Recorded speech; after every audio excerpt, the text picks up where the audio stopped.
ஒரு வழியாக வந்து சாம்சங் சர்வீஸ் சென்டர் வந்து கூப்பிட்டாங்க, உங்கள் ஃபோன் வந்து ரெடி ஆகிட்டுன்னு சொல்லிட்டு. நான் வந்து திருநெல்வேலி வண்ணாரப்பட்டில் இருக்கிற ஆத்தரைஸ்டு சாம்சங் சர்வீஸ் சென்டர் போயிருந்தோம். இதோட பேர் பார்த்தீங்கன்னா வந்து மொபிகேர்னு சொல்கிறாங்க.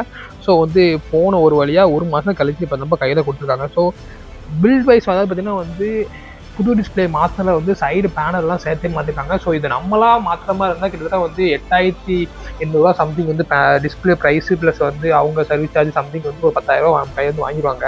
வந்து கிட்டத்தட்ட அந்த ஃபோனை கொடுத்து 1 மாதம் இருக்கும். ஏன்னா நவம்பர் 13 கொடுத்தேன். ஸோ இன்னைக்கு டிசம்பர் 22. கிட்டத்தட்ட வந்து 45 நாள் கிட்டத்தட்ட வந்து ஒரு 10-11 தடவை கஸ்டமர் கேர் கால் பண்ணாலுமே வந்து ஸ்டாக் இல்லைன்னு சொல்லி ஃபைனலாக இன்றைக்கி தான் கொடுத்துருக்காங்க. ஸோ கிட்டத்தட்ட ஒரு 503 ரூபா செலவு பண்ணுறதை தாண்டி எனக்கு தெரிஞ்சு இந்த ஃபோன் வந்து நல்லா பார்த்துருக்காங்கன்னு நினைக்கிறேன். மேபி வந்து இதுக்கப்புறம் எந்த இஷ்யூமே வரக்கூடாது. ஏன்னா இதான் ஃபஸ்ட் அண்ட் லாஸ்ட்டு.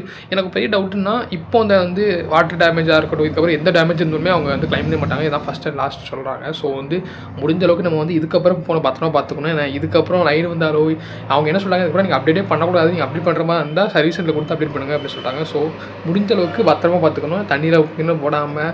ஏன்னா வந்து ஆனால் எந்த கேப்புமே இல்லை, நம்ம மேக்ஸிமம் பார்த்து நல்லா தான் நீட்டாக தான் இருந்துச்சு. பட் இருந்தாலும் கொஞ்சம் பயமாக தான் இருக்குது.